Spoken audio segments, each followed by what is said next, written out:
know in detail what sickle cell disease is. And if we know what it is, then in that case, we will know what it is not. And as my sister also indicated, if it is something that we can get from our parents and also give to our children, then we should have an idea of the inheritance pattern so that we will be able to make informed choices when selecting our life partner. But then, how can we make that informed choice if we do not know our status? Which means we should be able to know our status even before making that choice. Whether we like it or yes, people have sickle cell disease who live with us. How can we help them? Based on our understanding today, we will get to know that there are a lot of ways that we can be of much importance to our neighbors, our co-workers, our colleagues, and even our enemies who have this genetic blood disorder. So I will start with the presentation. Next slide. All right. So I have touched on the objectives already. So please, let's proceed. All right. So genetic blood disorder, meaning we first have to know what blood is. The image in the syringe is something that all of us, we are conversant with. If you visit the hospital and you have to get some tests done, a sample will be taken. In school, we will learn about research, sample. When we get to the hospital, we also learn about sample. A sample is a part of a whole that gives very good information about the whole. So if you want to have a blood test done, if we drain all your blood, you are going to end up losing your life. And that is not what we want to achieve in an attempt to save you. So a small sample will be taken into a syringe, and that is the blood. Based on the components of that blood, a lot of information contains the red blood cells. What it does is that it takes oxygen around the body. So it is the work of the red blood cell that is supposed to make sure that every part of your body is not deprived of oxygen. And then the white blood cells, they are the soldiers of the body. They protect you and I against infections. And then the platelets. We all know that if we get a cut within some short period, then it will stop. It is not by magic. It is these platelets that play the primary role in ensuring that the bleeding stops. So, under the microscope, this is what we see when we observe your blood under the microscope. So the red blood cells, they are the ones that are plenty. And of course, they give the red color to blood. The white blood cells are there, and also the platelets are there. So now that we understand what blood is, let's proceed to the next slide. All right, genetic blood disorder. So now we've learned a little about blood. Let's go to genetics. Whatever my parents passed to me that is able to determine how I look, how my nose looks, how my eye looks, whether big or small, even my height, it is determined by the genes that I inherit from my parents. And similar genes I will pass on to my kids. And the genes will primarily, with little effect from the environment, determine what we express. That is the phenotype. So the gene is the basic unit of heredity. It is found on something that we call chromosome. And the chromosome is found in the nucleus of the cell. The genes are passed on from parents to their children. And the children will also pass it on to their children. So, if you inherit a normal gene as far as the sickle cell is concerned, then you will not be affected by the sickle cell disease. But if an abnormal gene is inherited, and the commonest one of them is the hemoglobin S, then if you inherit 2, you have the disease. If you inherit 1, you will have the trait. And we call it in common terms as carrier. Next slide.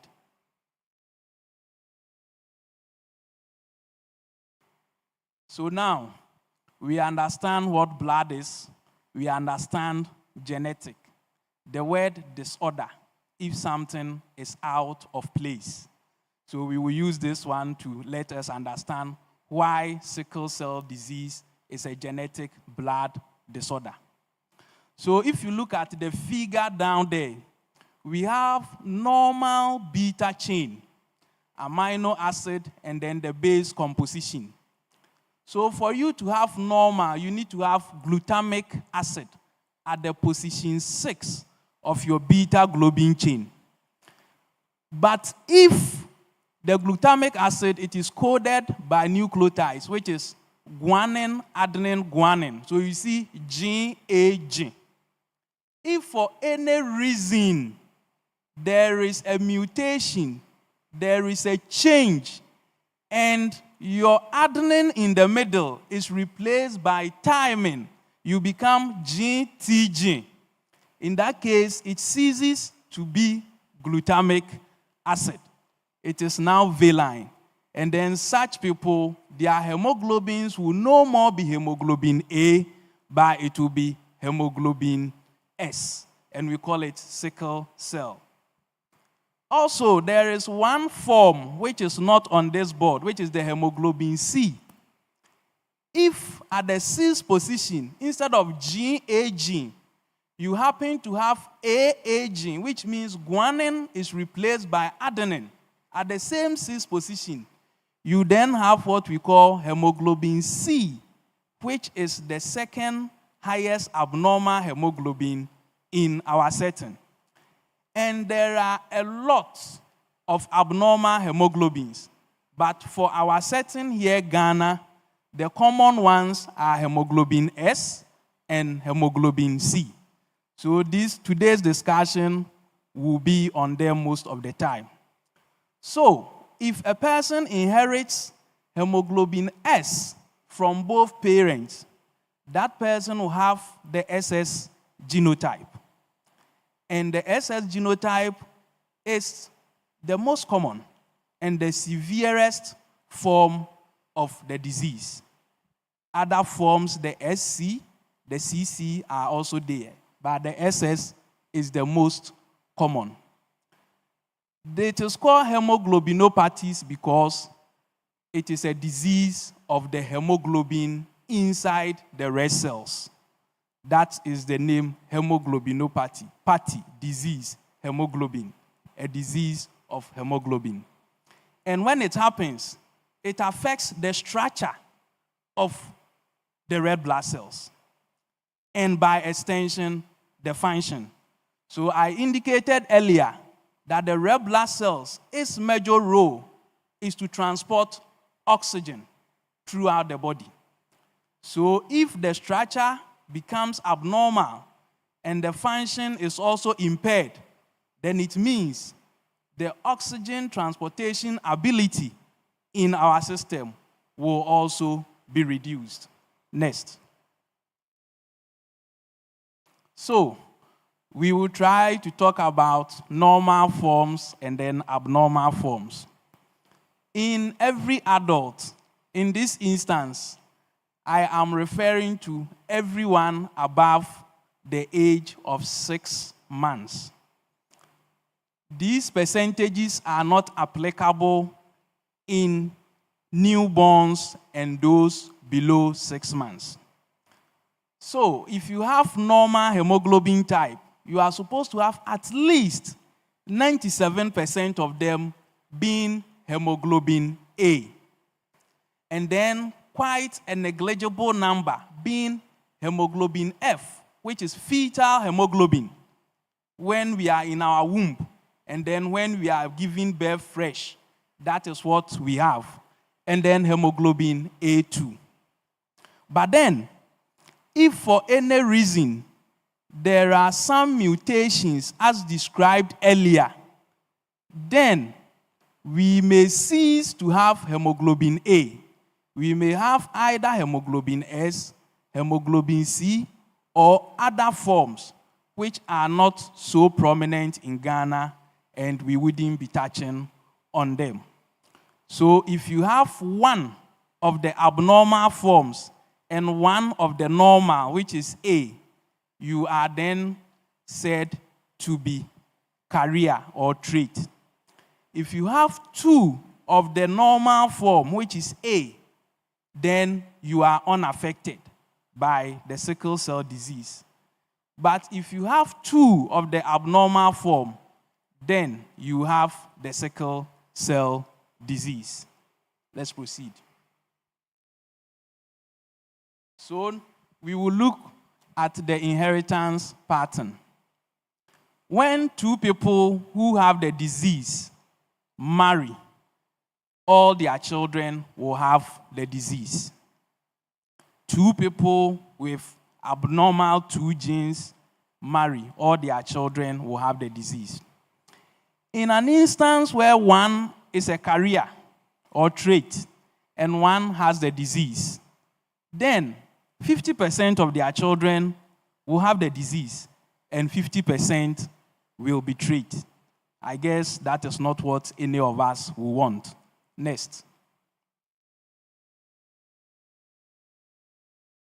And then in an instance where one person is a trait and the other is unaffected by the sickle cell, 50% of the children will be unaffected and 50% will be trait, carrier. And then where both parents are carriers of the abnormal gene, then in that case, 25% will have the disease, 25% will be unaffected, and 50% will be trait. And I must say that this is on paper. In reality, the abnormal genes are so active and they express themselves more. So, we can have a scenario where some people can get married, two of them are trait, and they can have all four having the disease. And I must be quick to add that I also know couples. Both of them are trait, 3 children, and then 2 are unaffected, and 1 is a trait. None of them has the disease. It's probability, chance, but I don't think we may want to leave it to chance. Next slide. So let's look at the figures. What makes it even more of a problem? In the world, about 8 million people are affected with sickle cell disease globally. And then out of this, about 75 are found in sub-Saharan Africa. So if you take Africa, if you take those at North Africa, 75% of the worldwide cases are found in West Africa, Central Africa, East Africa, and South Africa. And then in Ghana, almost every year, about 900,000 children are born with sickle cell disease. Almost every year. 1, 2, 3, up to 900,000.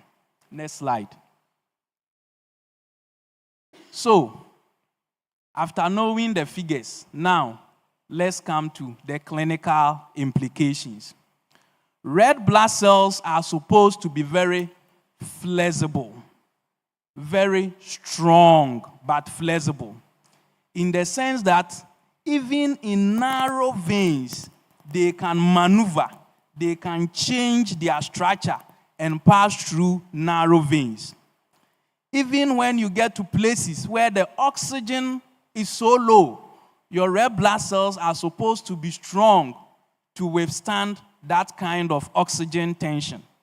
So if you travel to Abri, if you travel to Kwewu on the mountain where it is assumed that the oxygen level is reduced, your red blood cell should be able to withstand that stress. But it is not the same for people who have sickle cell disease.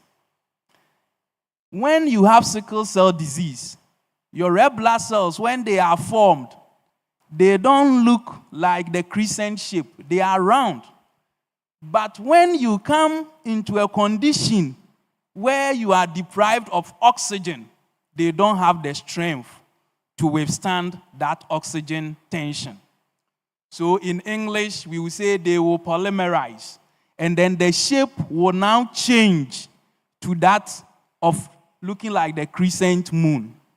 And it was named sickle cell after the popular tool used in harvesting rice, manual harvesting of rice, the sickle tool. The blade looks that crescent shape. So scientists saw that, which cell is resembling this tool?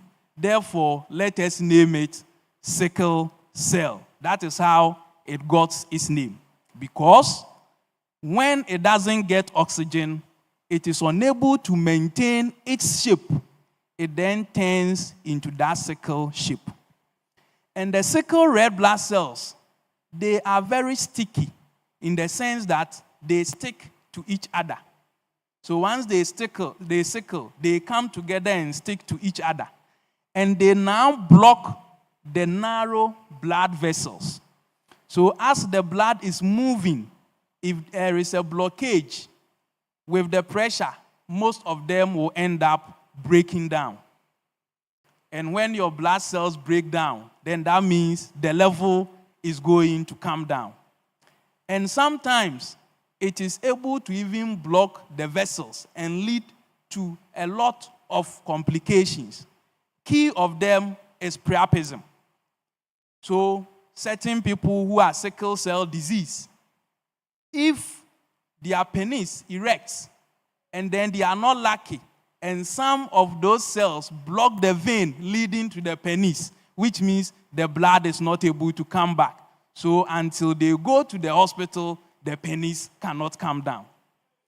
And if it blocks the vein leading to your brain, and blood is not getting to your brain, therefore oxygen is not getting to your brain, that is another case.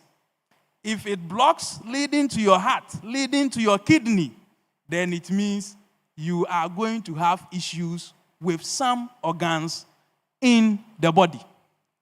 And the veins, the inner part of our blood vessels, they help us a lot for our blood, the clotting, and then for us to have what we call hemostasis. When it happens like that, all those mechanisms are impaired, and it brings about a lot of discomfort. And most of the time, if we know people with sickle cell disease, they complain a lot about pain, generalized body pain. It can be the stomach today. Tomorrow they are complaining about the knee. The next day they are complaining about the hand. It's just something that is sometimes unbearable. Next slide. So I've talked about most of these already. And then growth retardation, especially those with the genotype SS. You see that most of them, you see them and they tell you their age, and you see their growth is not conforming to their age. Their development is impaired. Sometimes it is able to affect their eye, and then they have to be wearing glasses and a lot of other systemic complications. Let's proceed. So, how can sickle cell be tested? How can one know whether he or she is unaffected, whether he or she is a trait or a carrier, or whether there is a disease? We have what we call sickling test. It is a test which is relatively inexpensive. It doesn't take a lot of time. You wait and pick your results that same day. So mostly when you do the sickling test, they will tell you that it is positive or it is negative. One thing we should know about sickling test is that it is able to pick only hemoglobin S and no other abnormal form. So if they tell you you are negative, you could have other abnormal forms, such as hemoglobin C, which is very common in Ghana, hemoglobin D, which is not so common, hemoglobin O, which is not so common, hemoglobin G, which is not so common, hemoglobin C Halem, which is not so common. You can have any of the abnormal forms. So, whether positive or negative, you need to do the electrophoresis. The electrophoresis is able to tell you that, yes, this is the type that you have. And then, if you want to know your genotype, which will give you an idea of what you actually inherited from your mom and your dad, then you need to do genetic testing, which mostly will involve some molecular assay. And because most of the time the red cells are breaking down, if you happen to pass through the clinic and the doctors are suspecting anemia, they can request that go and do FBC. Or sometimes they will be suspecting another disease. But looking at the FBC, they can say, can we go ahead and screen for sickle cell? And then there are instances where your test will not be related to sickle cell, but we will happen to be observing your blood under the microscope, like I showed earlier. So if we see that the cells have sickled, they are looking like the shape of the sickle tool used in harvesting rice, then we will prompt the physicians, and then the sickling and then the electrophoresis will be requested to confirm or otherwise. Next. So, it has some forms of management, and my lady touched on a few, so she did almost all my work for me. So let me make it brief. If you are losing blood, it has to be replaced, because the red blood cells, it takes some time for the bone marrow to produce them. And when they come into your body, they are supposed to last for at least 90 days to 120 days. So the system is programmed in such a way that as the old ones are getting old and then they are being mopped up by the reticuloendothelial system, new ones are produced. But when you have hemoglobin S, for them, 20 days is their average lifespan. So what it means is that your system may not be producing it in time if you are breaking a lot of them down. So you have to get transfusion. And then sometimes you will be given folic acid instead of transfusion to help your system to boost production. Because of the chronic pain, some painkillers will mostly be given to help those who are having chronic pain. And most people with sickle cell are prone to infection, mostly bacterial infection or fungal infection and the rest. So immunization is very good. And erythropoietin, to at least help the kidneys, and then give information to the bone marrow to produce more cells. And then most people with sickle cell have to be hydrated very well. And our very good friend, hydroxyurea, it helps the system to produce more of the hemoglobin F. The hemoglobin F it has a good affinity. It's able to bind to oxygen very well, and is in a way stronger than the hemoglobin S. So that if you don't have a lot of the hemoglobin A, or if you don't have any at all because you are having two abnormals, the F will be able to help your system to get oxygen. And then also antibiotics if in case you are infected. The treatment, as my lady said, for now is more of supportive and then management of complications. So there is a specialist clinic at the teaching hospital for sickle cell, which runs on weekly basis. If you know somebody with sickle cell who is not attending that clinic, please inform the person. You don't need to be in crisis. You don't need to be in pain. It is a weekly clinic. It runs on, I think, Tuesdays. You could just pass through. You will be attended. If your medications are okay, they will give you another one. If you have to do some labs, it will be done.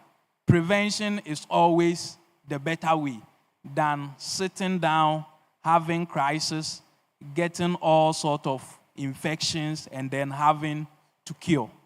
Next slide. So scientists are working that, yes, how do we move from this supportive care?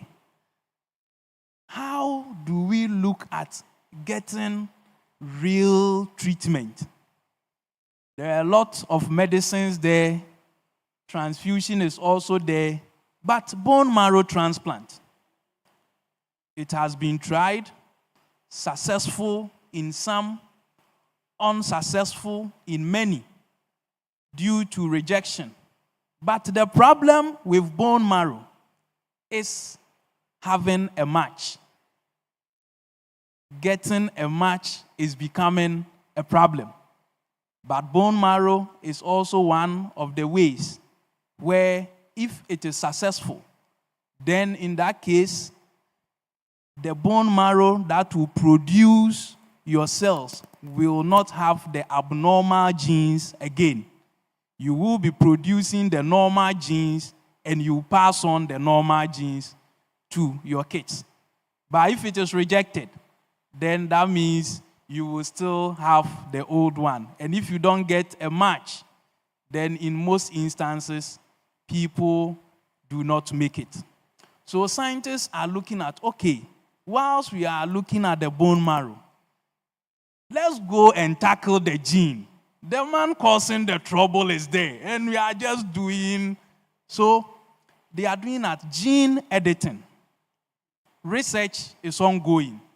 We know what is causing it, that a small change of one letter is causing this whole change.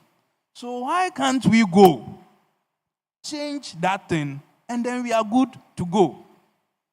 So that is when we have what we now call CRISPR-Cas9. There is an enzyme that they use to locate the point of mutation. And then it works like a scissors. They will cut and insert a normal one there and then fix it again. It is undergoing clinical trials in the US as we speak. Those who are on it, they are being studied and then they are followed looking for complications. We are hoping that it will be successful and it will be cheaper and readily available so that in future, if you have sickle cell, all that they have to do is to edit your genes and you will be okay. But the problem with the gene editing is that sometimes the enzyme can do wrong cutting. That is the problem now. You want to cut one place, it goes and cut two. You want to cut position 6, it goes and cut different position. So there are a lot of clinical trials and work going on in an attempt to improve the gene editing. If that one works and it is made available and then cheaper, then maybe those who will come after us, or if we are still alive, the gene editing will be there, that you just go to the hospital and it will be some procedure you undergo and then you are done. Your sickle cell is now gone. Until then, we will have to depend on the supportive care and then the management of complications to make sure that people with sickle cell also enjoy their life. I once spoke to someone with sickle cell who was 85 years at the teaching hospital.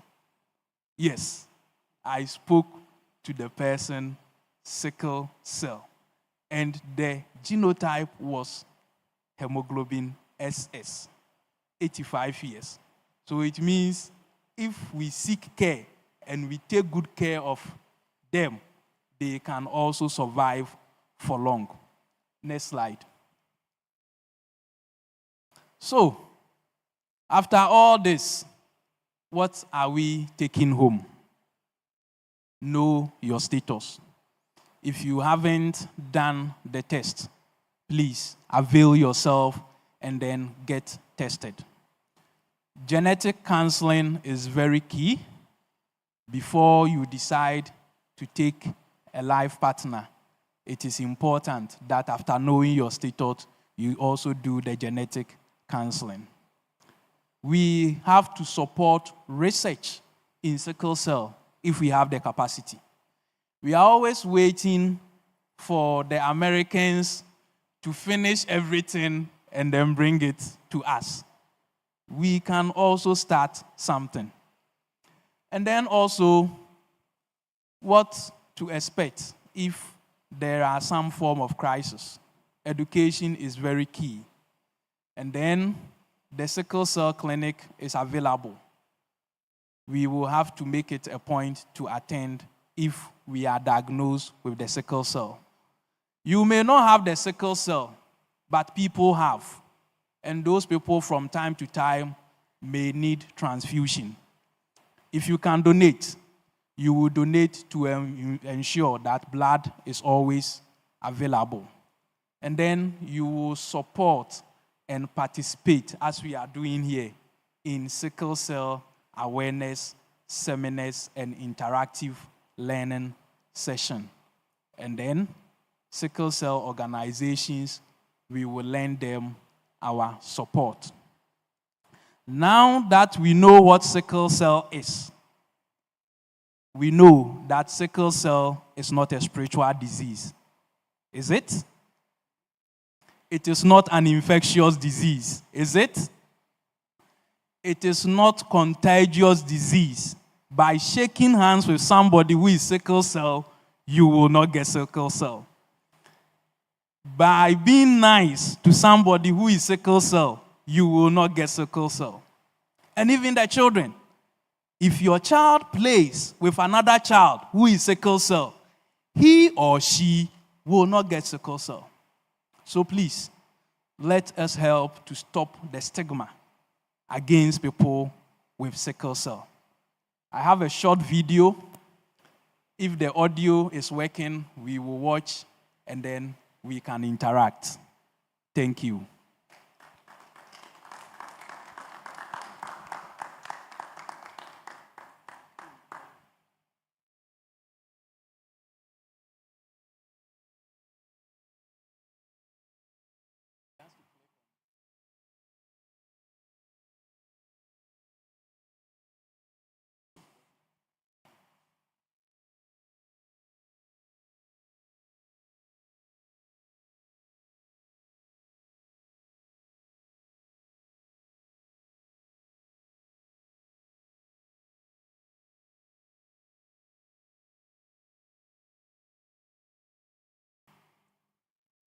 out of projection.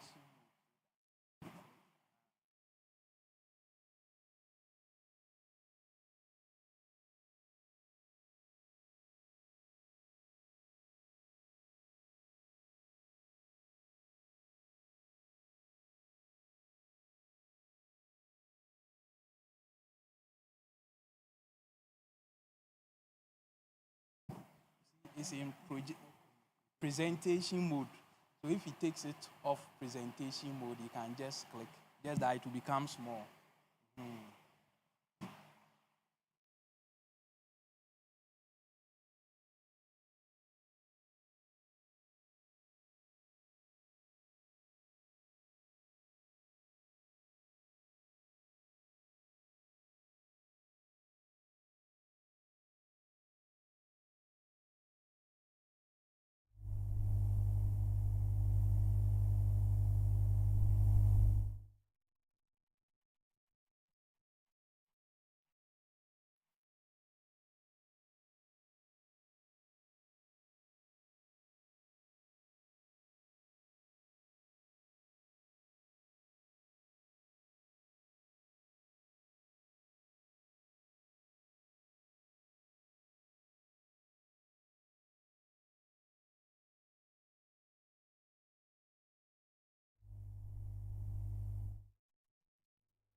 My name is Dr. Carter, and today we're learning. We all have something in our body called blood. Part of our blood is made up of red blood cells. They look like a full moon. Red blood cells carry oxygen, which we get from the air that we breathe. Our blood travels all the way around our body in tiny tubes that we call veins. When someone has sickle cell, the red blood cells are not shaped like they should be, and instead of it being round like a full moon, it's shaped like a crescent moon. That means sometimes the red blood cells can block the tubes that we call veins. When they do get stuck, they can be very painful, and this is something that we call a pain crisis. Can anyone get sickle cell? People with sickle cell are born with the disease. Yes, anyone can get sickle cell, but it is more common for people with brown skin. For you to get sickle cell, both your parents will have to carry it in their genes. Genes? But we wear genes on our body. No, not those genes. Genes is short for something called genetics. It's something we have inside us that makes you, you. And you get it from your mummy and your daddy. If your mummy and daddy both carry some of the sickle cell gene, called a trait, then you could be born with sickle cell. How can we help people that have sickle cell? Well, first, you can ask your parents or guardian to donate blood. Donating blood can help someone who really needs it, like someone with sickle cell. If they're unable to donate blood, share the information with someone who can. You can also donate to an awesome cause that helps people with sickle cell, such as the Sickle Cell Society. You can also raise awareness by sharing a fact with someone about sickle cell from what you've learned today. I've been Dr. Carter, and we'll see you soon.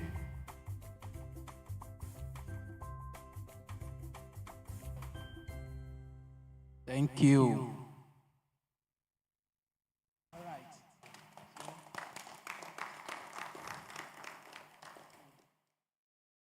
Interactive session. So let the discussions begin.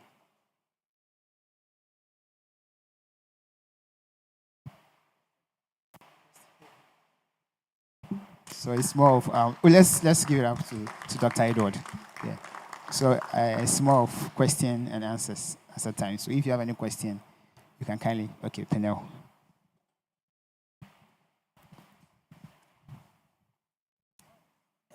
Please, thank you very much for the presentation. So we are saying that sickle cell is not acquired, but it's a genetic inheritance, okay, which means that unless my parents have it, I cannot have it. Now, my question is, the first person to have gotten the disease, it was because of mutation. That's what you said from the earliest part of your presentation. So, I don't know, something is not really connecting for me. If the first person didn't get it from a predecessor or a pre-something, it was a mutation from the person's red blood cells and all of that in the person's body. So I want to know if maybe at a point in somebody's life, a mutation can happen and then the person gets the disease, because that was what started the whole trend in the first place. So can you explain to us? Thank you. Thank you. I get your question. So mutation is if there is a change in something in normal terms. Mutation can be genetic, it can be acquired. So let us not take our mind that in the beginning, everybody was having normal hemoglobin, and then something happened and there was a change. No. What we are saying is you are supposed to have hemoglobin A at least 98%, and then the others hemoglobin F, hemoglobin A2. But if there is any single point substitution, mutation, change, so as I displayed, the normal form is there. So if there is that change, so the mutation over here is more of a scientific word. And if you learn mutation, it will tell you that there are genetic mutations and acquired mutation. Example of acquired mutation is, for example, if you are exposed to radiations and those other things, you can have some form of acquired mutations which will give you certain diseases. But for the purposes of this discussion, whenever you hear mutation, it means genetic mutation. You got it from your parents. Mutation in the sense that it was supposed to be glutamic acid, but because of a change, you now had valine, and it is giving you hemoglobin S. It was supposed to be glutamic acid, but you have lysine, and it is giving you hemoglobin C. So let's understand it that when you have a change due to your genetic makeup, due to the genes you inherited from your parents, then you will have the sickle cell. Are we clear? So it's not like in the beginning everyone was normal until something happened. No. You can come again if you need further explanation on that. But it means that somebody can get it through the genetic inheritance from what he just said. Because sickle cell is a genetic blood disorder. So what it means that the basic unit of hereditary, which is what you get from your father, what you get from your mother, will determine whether you are unaffected by sickle cell, whether you are a carrier or trait, or whether you have the disease. So we get it from our parents. It is not acquired. Thank you.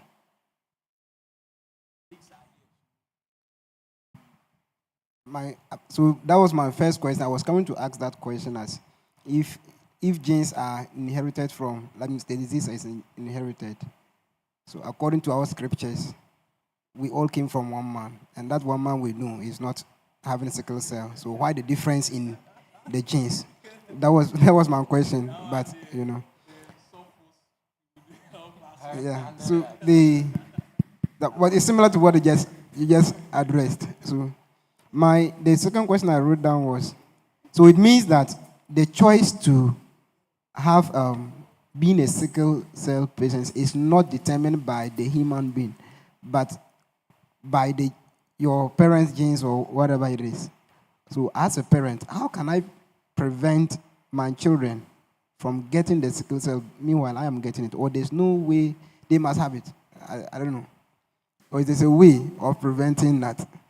Because I just outlined that it means that the only way you can prevent this is before marriage. So it means that you have to not marry somebody with sickle cell. If not, your children will definitely have. Thank you for the answer and the question. Thank you. Yes, you answered the question. Thank you. So our choice of partner, and as I said in the presentation, is a probability, chance. So we do the pairing and then we look at the probability. If you are not lucky, you may be a trait, you marry a trait, and all your children can have the disease. If you are lucky, none. So it's due to chance. But the question is, you and I, do we want to leave this to chance? No. So thank you for the question and the answer. Thank you, Doc. God bless you. God bless for us. such education. People actually pay huge sums of money to get this education, but we are fortunate to have it. And say we are grateful. Thank you. God bless you.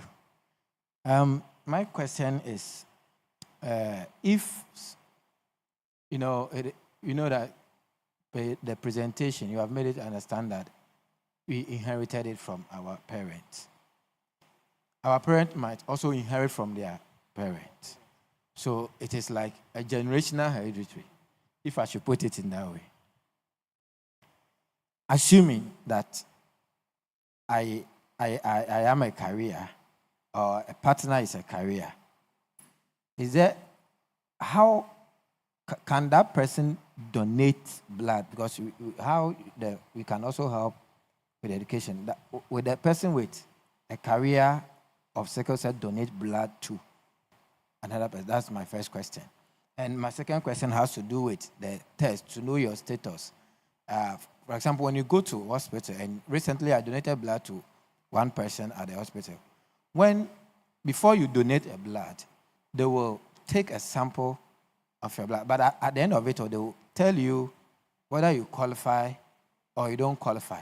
But when you don't qualify, they will not tell you the reason. They will not tell you the reason why you don't qualify. Me, I don't understand. Yes, because the person needs blood, and you are not explaining to me why I'm not qualified to donate the blood. And if I'm able to also to donate, they will say, Didi, you say, that kind of thing. So all I want to know is that if you don't know that you are a carrier of it, and if you are even a carrier, you have to donate blood to somebody who also needs it? And even how much will it even cost for you to know your status?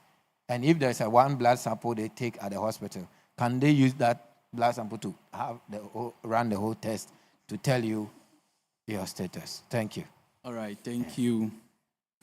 So the cost of the test is not much. Sickling electrophoresis should cost less than 100 cedis. And you don't have to have a lot of blood taken. Just something small into a small tube should be enough. And blood donation, as to why they didn't tell people why they cannot donate. When you are going to donate, there is a form that they will ask you plenty questions. Have you seen that form before? Yes. On that same form, there is a question that indicates that if you don't pass, do you want to know more?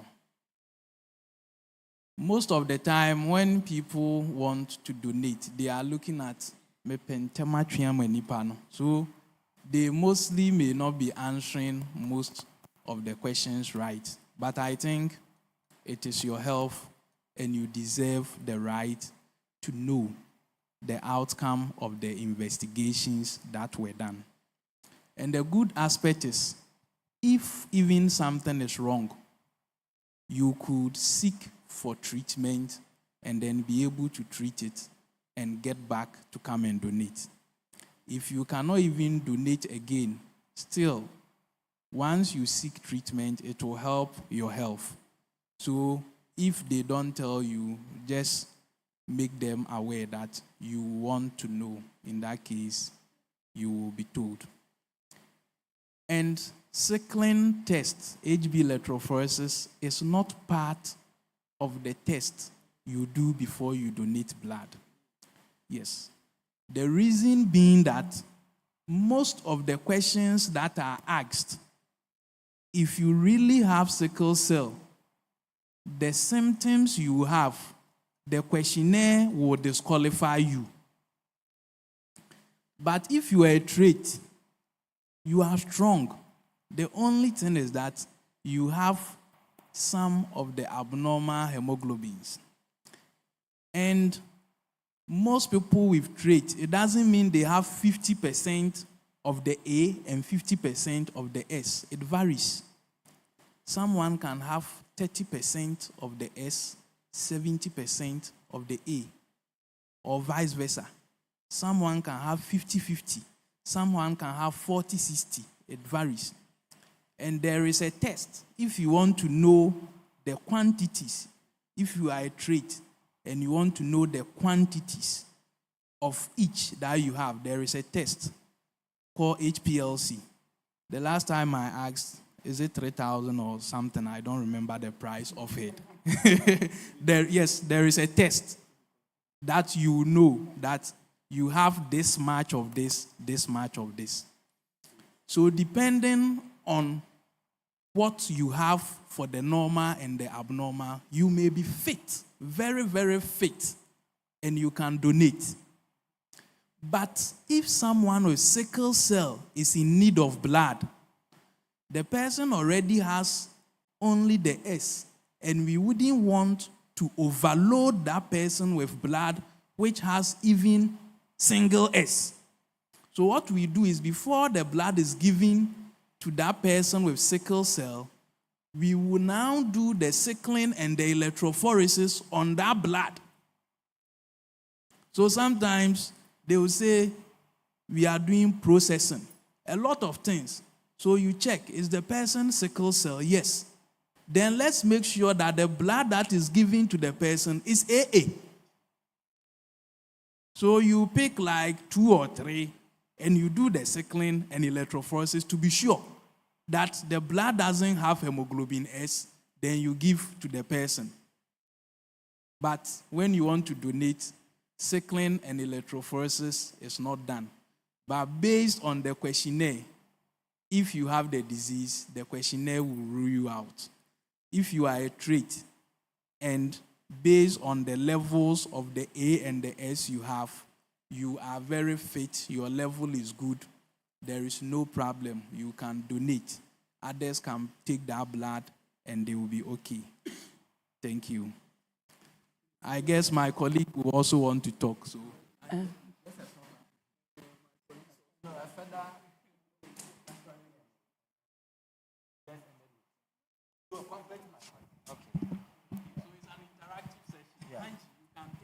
Yeah, so like you rightly said, so we find ourselves in a situation where a group of people, like doctors, they'll come with, partner with, I think even church here, we have had some, where they say that we are come to donate blood. So I'm asking, because of what you said, I'm asking, all the blood that we donate as a church, that you give it to this blood bank people, no? When they go, do they do tests on all of this blood before they will store it so that when somebody needs it, they can give the blood to? I want to. So with the blood donation, when they come for blood donation, they check your blood level, that's the hemoglobin level. If it's okay, then that's when you pass the questionnaires that they ask. That's when they go ahead to take your blood. And when they bring it to the hospital, they also have to do further testing, like they do the viral screenings as well, to check if the blood is safe to be given out. But as Doc explained, when someone is sickle cell, that's when someone is the patient who needs the blood is a sickle cell patient. That's when they go ahead to take the blood and then do the sickling test on. So it's not all the blood that has been donated that they do the sickling test on.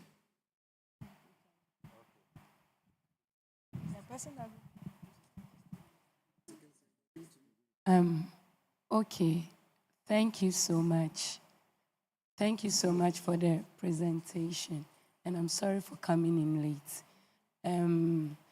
I came to meet some few discussions, and then you were saying that, Doc, you were saying that the only way an individual or a child can have the cell, the negative cell, is when the parents are having the cell. So if my parents are AA, there is no way I would be AS or AC, right? Okay, so I want to know, now that I know that my parents are AA, should I still go ahead and test? Since I can't have it any other way unless through my genetics. Thank you.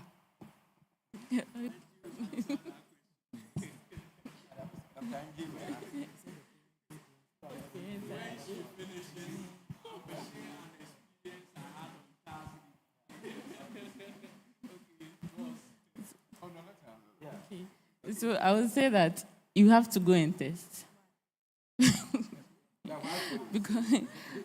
because how should I put it? Sometimes the parents, no, it can't change. If it's AA, it's AA. But sometimes someone will come to the hospital and then, as Doc was explaining, they'll do the sickling test and they'll tell you that it's negative. And they assume they just have only their AA. They don't go ahead to do the further test. Yes. So in that instance, as you also mentioned the C, you're having the hemoglobin C like this. Maybe your parents, they are not AA, but they are AC. Or maybe one of them might be AC, so you also inherited the C. So here is an instance, your partner is also AS. You might give birth to someone who is SC, and then that one's also a problem. You get it? So it's always safer to go and check. And then I'll also add that sometimes too, there might be errors. So it's advisable to go and check. If you go and check and then you are, let's say you are a carrier, okay, and then you know your parents are AA, then maybe there was an error for maybe when your test was being done or something. Is there? Not an error from how do I put it? Like your parents' blood was, there was a mutation from your parents, but no, like maybe error maybe in the laboratory setting or something like that could have happened. You get it?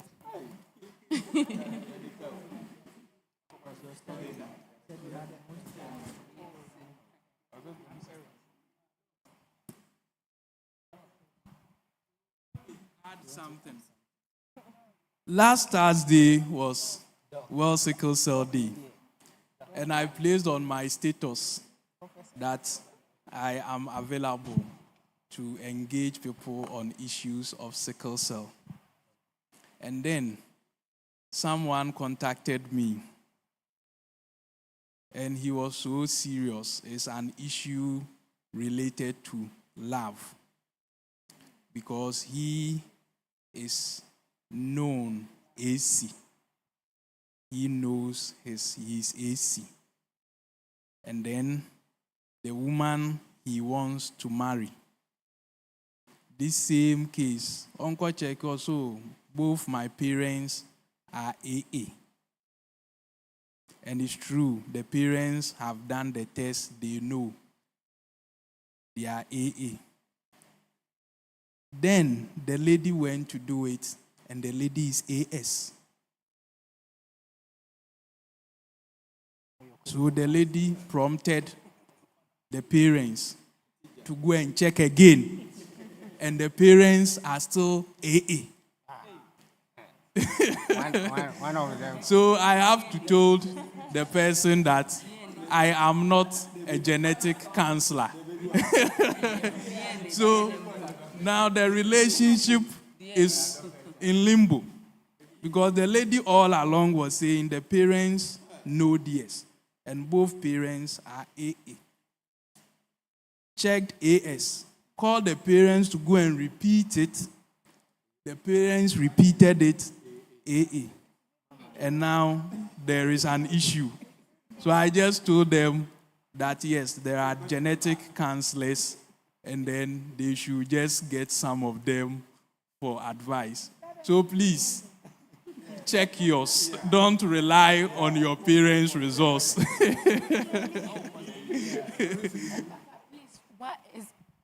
Why does it change if my mom and dad, they are AA? Nobody cheated. Brother is telling you VAR.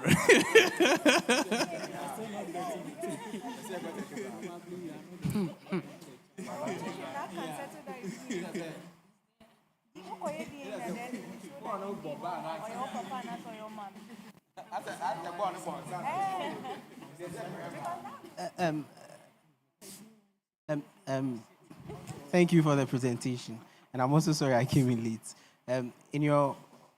I heard you mention something about a feather test, where it's a little expensive.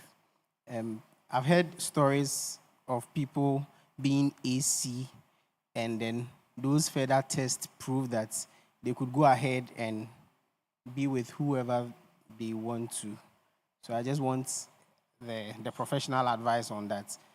Where I heard it was just a social conversation. Okay, so with the hemoglobins, we have different types of hemoglobins. But as the presentation, you made known that the hemoglobin A is the abundant one, and then it's the normal one. But we have other forms like the hemoglobin C you mentioned, like the AC. We have hemoglobin C, hemoglobin S, hemoglobin F, hemoglobin H. There are a lot of them. But the common ones are the one that was presented on. So with the AC that the person was told to go ahead and go and marry, like their partner, it could be that the partner too was also AA. If AA and then AC, then the offspring, there will be no, none of them having the sickle cell disease. But if the one partner is AS and another partner is also AC, there's another form of the disease. We have the SC. So if you're having S, which is an abnormal one, and C, which is also an abnormal one, then you can also have offsprings who are, give birth to offsprings who are SC. Do you get it? So with what I'm talking about, after that test, the person, I think for lack of better words, let me use the primary AC. He told me that it's a CFO or something. I don't understand. I don't know how to explain. But the point is, it's not like it changed, but he's trying to say that I think he mentioned it not long ago. Some dominant things. When you are in the womb and when they give birth to you before 6 months, the dominant hemoglobin is the hemoglobin F. Okay, but for some reason, some people grow up and then they still have a lot of the hemoglobin F persistent. So maybe it could be that the genotype that you was told was maybe CF. That maybe the F was still abundant in the blood. Okay, but he was trying to say that his basic one, I don't know how to explain it better, but he was trying to say that his basic one is AC. But that feather test, it was just now that I was trying to connect to what you said, that it could be that test you mentioned, about 3,000 or so. Yes, so I don't know the name. Yes, so that feather test probably proved that he was a CF or something. He mentioned those things, but I forgot him. Okay. So, the reason why sometimes there needs to be further test is that there is something called co-migration. So when we do the basic, on the C band, we have C, E, O, A2 on that same C band. And people who may be having thalassemia, when you talk of thalassemia, where due to some deficiencies, you are not able to produce some of the genes. So people who are thalassemic, their A2, which is normal, can express itself higher. Under normal circumstance, if you do the alkaline or the acetate electrophoresis, A2 and F, they are not supposed to show because they are negligible. So, if someone happens to be thalassemic, that person can have higher level of A2. So, if you do the test, you see a band at the C column, and A2 also lies at the same column. Just that by that test, A2 is not supposed to show. But if the levels of A2 are high, it will show there, and based on literature, you say it is a C. But if you happen to do quantitative electrophoresis, which will give you an idea of your thalassemia, then in that case, it can say that it is not a C, but it is rather A2. And if you look at my projection of the normal and abnormal hemoglobins, A2 is a normal hemoglobin. So the technicalities are mostly plenty. So at times, if it's becoming too much, then you will need somebody who is into genetics, or so the study of genetics. You need somebody who is into those things to really advise you. But what you said is a possibility. So what it means that it wasn't C, but it was rather A2, which was highly expressed because of possibilities of thalassemia. So if you take most of our HB electrophoresis results, most of the time we expect to give some information so that depending on where the request is coming from, if it is not a doctor who is requesting it, then the person should be able to have some information and then interpret the results in that regard. Thank you. Okay, so Doc, so what we are saying is, that sickle cell, they cannot marry. Anybody who has that disease cannot marry. Is that what we are saying?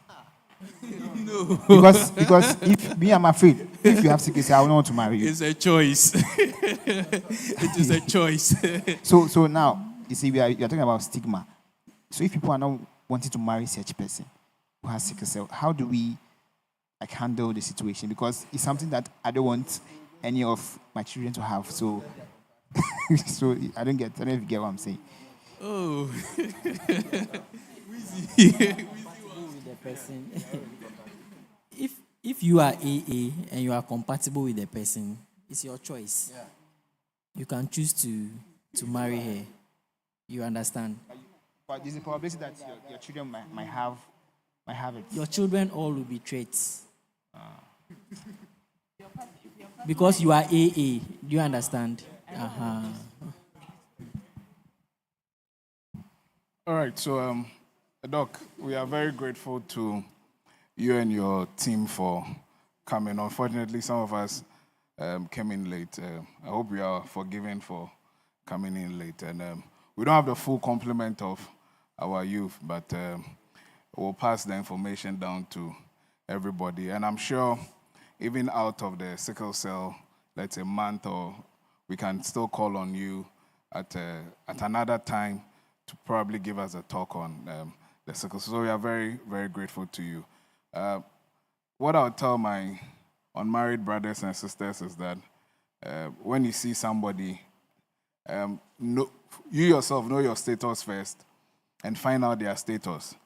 Because sometimes people get a bit far, and so when they, before counseling, church will give you a form, go and do some of these tests and bring them.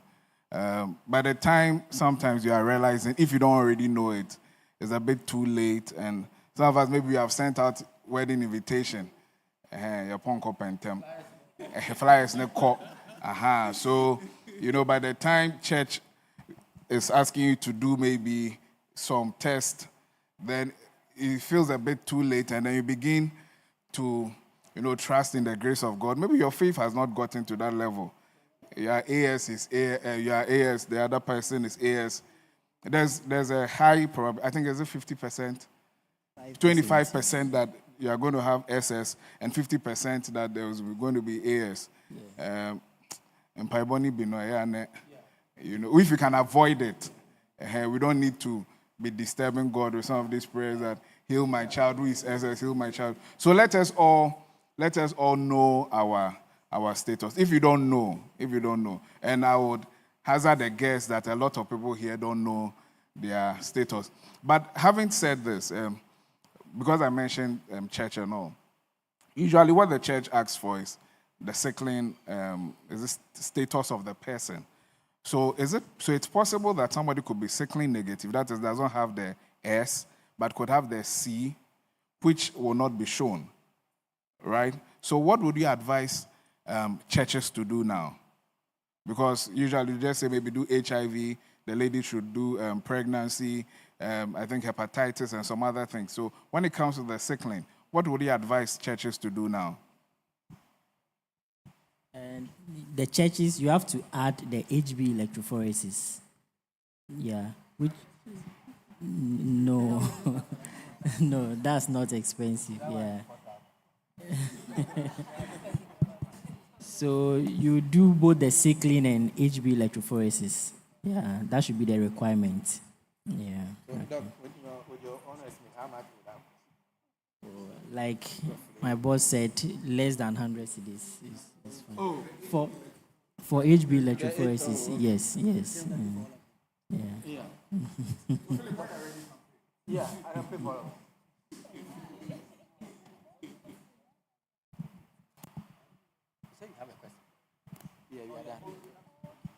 Please, sorry, I want to take you back to the blood issue. I wanted to ask that earlier, but the mic did not get to me. Can your blood type determine your sickle status or your genotype? Your blood type. So if you could be A, yes. No, Can it can't determine your sickling status. Blood type is also different. Okay. So when Philip was asking his question about maybe the doctors telling someone that you don't qualify, or so I was expecting to hear more of that. But so at a point, I believe that so your blood group can determine your sickle status or your genotype. So if you can elaborate more on that, I'll be grateful. So there's a difference between the blood group and that of the... Oh, yes, there's a difference between your blood group and the sickling status. Okay, and sometimes when they disqualify you, it could be several reasons. Okay, because before you qualify for blood donation, they have to check you. Even your vitals can even disqualify you. You get it? You can go and you have a high blood pressure and you are not qualified to donate blood. So due to just that reason, you might be disqualified, okay? And also another reason is maybe the one you are aiming to donate to, they need maybe an O positive blood or maybe O negative. And here lies the case, you are in the hospital and they check your blood type and you are not even a resource negative person. You understand? So they might disqualify you for that. But you can walk in and donate generally to anyone, independent on your resource factor. Do you get it? So blood type is different from sickling. Far different. Okay? All right. Okay. Are you clear on that? Okay.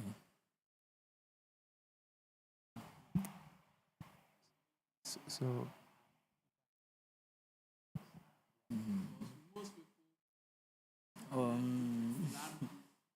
sickling. Yeah. They are So, two different things. Doc, so means that those with sickle cell, if they're on the support system, means that it comes with money. For you to get in the medication and all those things. So, no, I'm coming. So here lies the case whereby your parent is not in a good financial state. To be, no, I'm coming. You see, it's not everybody. Let's say we have people in Ghana who are illiterate, who don't really know much about this, and they get married and they give birth to a child with sickle cell.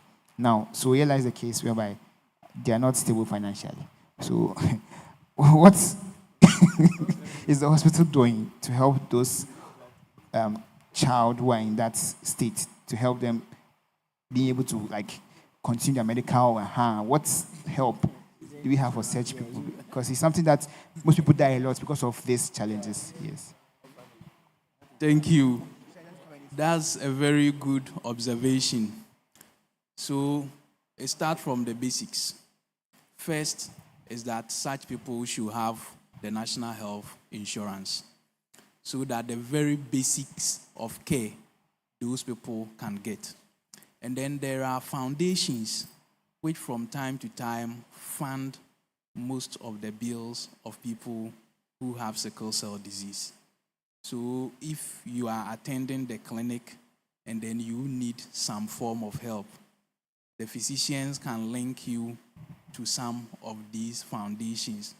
From time to time, they support facilities with the folic acid to be given free to the patients. Sometimes they even support with reagents and then others, so that the test that they will do will be done free. So most of these genetic disorders, there are foundations that most of the time assist the needy. So what we can do is to identify some of these foundations and then donate into some of them so that our sickle cell colleagues can benefit. So the last question, and we are done. Hey. Yes, yes. She does have a question. Yes.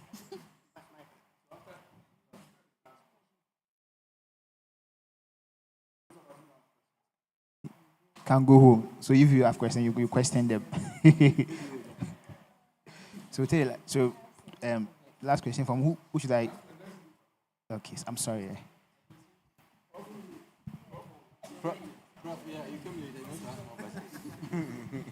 Okay, so please, I wanted to know if it's possible to detect the sickling status of the child in the womb before the person is giving birth to, so that if there's any advice, maybe terminating, maybe it's so risky that at times you have to, give up. I don't know if there's something like that, so I want to know if it's possible to detect that before. Okay, so my colleague.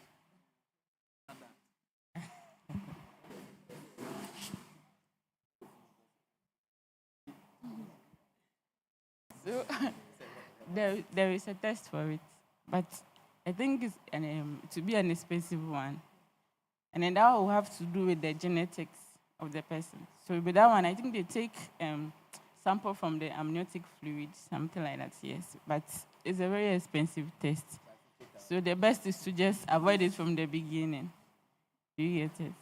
And even when the child is born to at the early stage too, because of the hemoglobin F, you'll not be able to detect the true reflection of the child's sickling status. That will be after 6 months. That's when you can do a confirmatory test. So the best is to just, from the beginning, you just avoid it and then.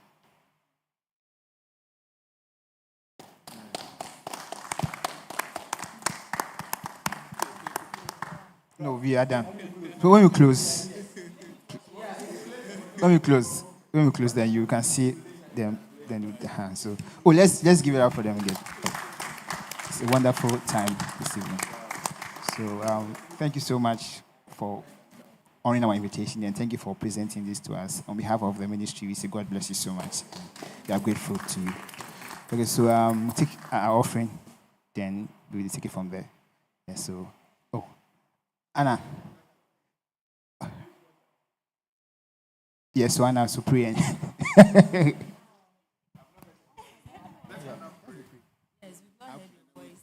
Take the microphone.